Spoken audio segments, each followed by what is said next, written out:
Diesel سب سے بڑی بیماری زرداری اور تیسرا چیری بلاسم۔ حکومت میں بڑے بڑے ڈاکو شامل ہیں، ان کی حکومت میں معیشت بہتر نہیں ہو سکتی، ان کو کوئی پیسہ نہیں دے گا۔ ہری پور جلسے میں عمران خان کی گھن گرج، کہا عوام کو مہنگائی کے دلدل میں دھسا دیا۔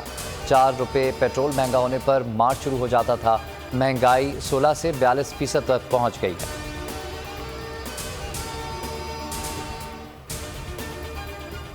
عمران خان آج انسداد دہشت گردی عدالت میں پیش ہوں گے۔ بابر اعوان کہتے ہیں کہ قانونی ٹیم کے اجلاس میں درخواست ضمانت دائر کرنے کا فیصلہ ہوا ہے۔ عمران خان کے خلاف جعلی مقدمہ بنایا گیا، کوئی دھماکہ ہوا، نہ کوئی کلیشنکوف چلی۔ شاہ محمود قریشی بولے کہ حکومت عمران خان کی مقبولیت سے بوکھلا گئی۔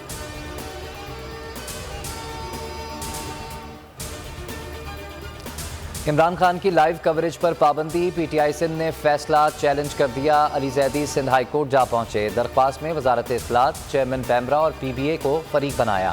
موقف اختیار کیا کہ 20 اگست کا پیمرا نوٹیفیکیشن خلاف قانون ہے، معطل کیا جائے۔ عدالت نے ریمارکس دیے کہ پیمرا کا فیصلہ پارٹی کے خلاف نہیں، مطمئن کریں کہ درخواست کیسے قابل سماعت ہے۔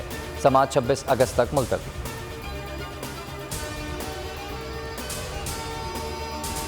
عمران خان پر دہشت گردی کا مقدمہ، عالمی میڈیا عمران خان کے حق میں بول پڑا۔ ترک ٹی وی، الجزیرہ، روسی میڈیا، واشنگٹن پوسٹ اور نیو یارک ٹائمز کی ہیڈ لائنز۔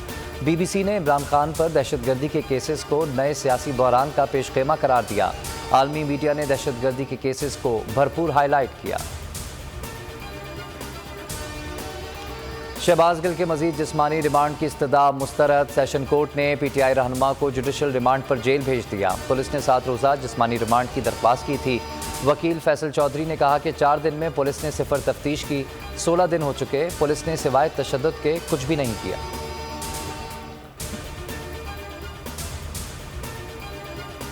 جمیل فاروقی کو جوڈیشل مجسٹریٹ کے سامنے پیش کر دیا گیا۔ پولیس نے کہا کہ جمیل فاروقی کا کیس ہمارا دائرہ اختیار نہیں، ایف آئی اے کے حوالے کیا جائے۔ جمیل فاروقی کو دوبارہ تھانے منتقل کر دیا گیا۔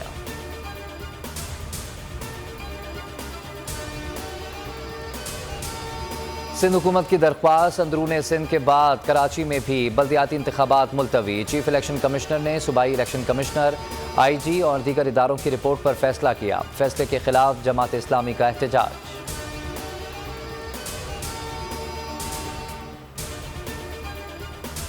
طوفانی بارشیں، سندھ ڈوب گیا، کئی روز بعد بھی پانی کی نکاسی نہ کی جا سکی۔ سڑکیں اور گلیاں تالاب کا منظر پیش کر رہی ہیں۔ سکر اور حیدرآباد میں کشتیاں چلنے لگیں، لاکھوں ایکڑ پر کھڑی فصلیں تباہ، چھتیں، آسمانی بجلی گرنے اور دیگر حادثات میں ہلاکتوں کی تعداد 300 ہو گئی۔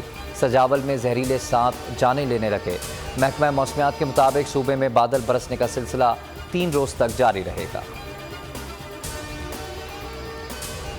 جنوبی پنجاب میں بارشوں اور سیلاب نے قیامت ڈھا دی، سینکڑوں بستیاں زیر آب، ہزاروں مکانات تباہ، لاکھوں افراد متاثر، جاں بحق افراد کی تعداد 151 ہو گئی، 606 زخمی۔ توسا، ملتان، راجن پور، فاضل پور اور دیگر علاقوں میں مکانات اور فصلوں کو شدید نقصان۔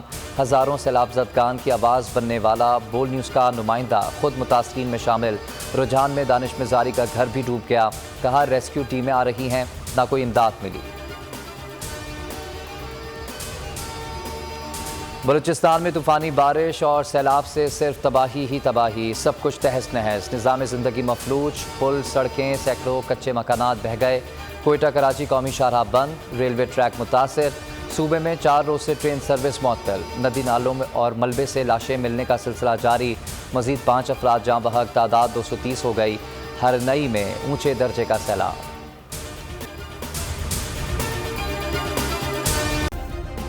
سبسکرائب کریں اور بیل دبائیں تاکہ کوئی خبر رہ نہ جائے۔